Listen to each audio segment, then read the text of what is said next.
Starcraft Nation Broadcasting, keeping you up to date and in the know. Welcome, citizen. I am your host, Venerati. Today, we are going to see the second game in between Sjow and Naama. This game is coming out of the ESL Pro Series. ESL is in Europe, so gonna see the European persuasion. Not all from just South Korea. Not all StarCraft 2 players are from South Korea, at least professionals, as a lot of us noobs are from America. So we are going to see a mirror matchup today on Steps of War. Now, Steps of War, I really feel like there's two ways we can go about this. It's either, look at this tiny distance in between the two of you. So, the two of them. So you can get the really early push, try to win quick, try to get it in there. Or you see the kind of metagame that you're aware of that notion of this map so that you actually play on the defensive and you actually ball up and you end up turning this match into a 30-minute match on one of the tiniest maps that we have to play on. So it's kind of a weird side effect of, it's almost like a self-fulfilling, not necessarily self-fulfilling prophecy, but it's weird nonetheless. So there is a psychological effect of the map.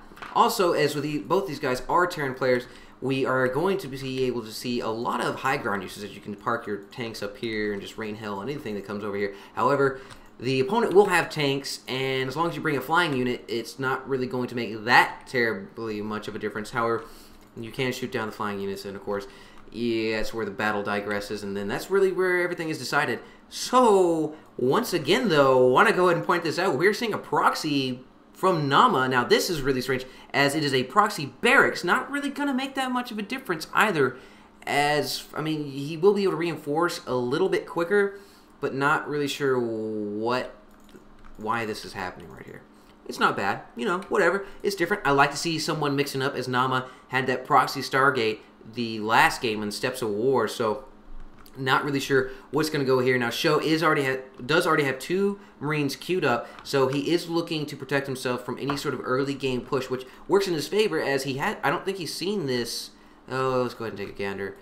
No, he has not seen that, so Sjow is not aware of it, but he is actually going to be anticipating, well, he's preparing himself for some sort of shenanigans, as we do have two SCVs coming up here. Looks like they're going to be acting as a meat shield for this one Marine, and we do have another Marine reinforcing this group. So let's see what's going to happen here, as we do have the SCVs running up here, trying to make something happen, but they see that there are two Marines in the base, and they turn tail and run for the hills, as these Marines are going to chase Naama out of Sjow's base. So Sjow really put himself in a good position there, as he was queuing up Marines constantly. He has two more on the way.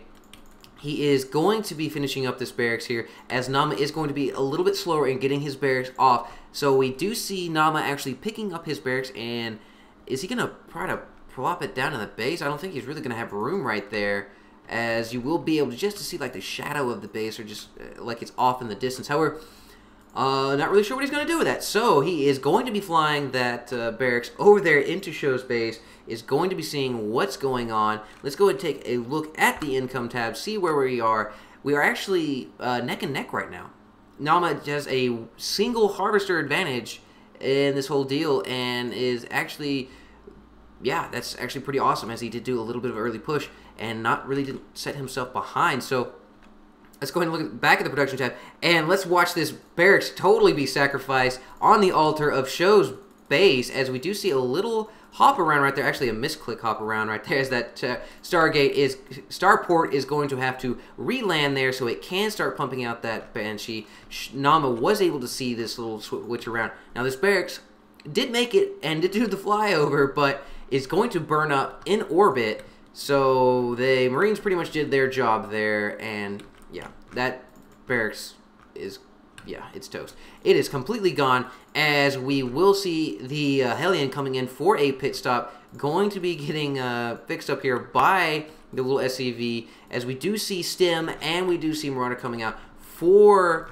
Sjow. So Sjow is going to be going for it looks like a Bio/Banshee, and the barracks, seeing that it was going to die, decided to die in the base and try to fling some of its parts over there. So we do see another hop by the factory here, going to be hopping this barracks over there. Sjow doing a really good job once again of utilizing the factory and just if he's not going to make any units out of it, well, might as well build something else out of it. Now, this is weird, as Naama is having to build another barracks, so because he has not been able to produce any sort of marineage right here. Now, we do have this SCV trying to go out there to scout, or trying to do something, and that Hellion is going to be able to toast it, as you saw that right there. This tank is laughing in this Hellion's face, and is going to blow it away if it's not careful. Now, this Banshee is running for its life, as it is going to be able to get away, as I do believe... Yes, these Marines are going to come in here and act as a shield for the Banshee. The Banshee is going to be saved here. Looks like Sjow is going to be trying to do a little push out as the tanks are deploying. Now, these tanks will be more than enough to handle those Marines, even if they do try to run up there and snipe them. So, there's one Viking coming back, not being able to pillage much of anything. And Sjow is going to be balling up, going to be using this Raven here, as we do see the cloak coming on for Naama and a Banshee coming out. So, once again, both players are going to be utilizing the Banshees. The Banshees are very, very... very useful, especially when used in a, you know, kind of a Mutalesque fashion. Mutalesque, well, that's pretty bad because, you know, Mutalists are used so often as a harassment tool or harassment unit, as it coined its own term right there. But if you do get them in the mineral lines, when the mineral lines are unguarded, they can be ungodly deadly, as we did see a Banshee with 26 kills last time, and most of those were from SCVs. I think it killed like 6 Marines. Now, not only is that a boss of a Banshee, but that just goes to show you how useful they can be, because if you don't have a Raven like Sjow does, then you're not going to be able to see it without a scan. So we do see this Banshee. The Banshee will go down to the Marines' Gauss Rifle. So we do have the other Banshee of Naama coming around here, so it looks like he's going to be hooking around, trying to do some mineral line harassment, like Sjow, unfortunately, was not able to. So trying to use the Banshees and the harassment capabilities to the fullest. We do see Naama coming out here, will be occupying the natural, as Sjow already has the natural partially saturated, as we did see a slight transfer of SCVs over there. So we do see the tanks sieging up, will be protecting the natural here, as let's go ahead and take a look at the units tab. We're sitting dead even with the SCVs. We're kind of even here, since we have 2 Banshees here for Naama, and we don't have any air units except for that Raven for Sjow. Sjow has stronger ground forces. I believe he has 16 Marines to Naama's 10, and he has 5 Marauders to the 1 of Naama. However, the tanks, I believe, will make a difference. So right now, Sjow really could use to beef up his army a little bit. I don't think that there's a decisive enough difference in the 2 army sizes here to win the game at this moment. However, since we do have the Banshees here, as we actually see that Banshee right there, just got capped by the Viking. Actually, I think it was one of the Marines that ended up capping it off there. But the Banshees threat has been pretty much neutralized right here because of the Raven and the turrets. Is this turret? No, it's not actually a turret. The supply depot is going to be going down there. But we do see the rocks going ahead and going to be cleared out there by all these Marine bullets. Never really figured out how Marine bullets can clear away rocks. I can understand the Marauders and their grenades, but you know, whatever. And we do have a Marine. Boosh! Dang, did you see that head fly? I mean, obviously that SCV is going to die, but damn!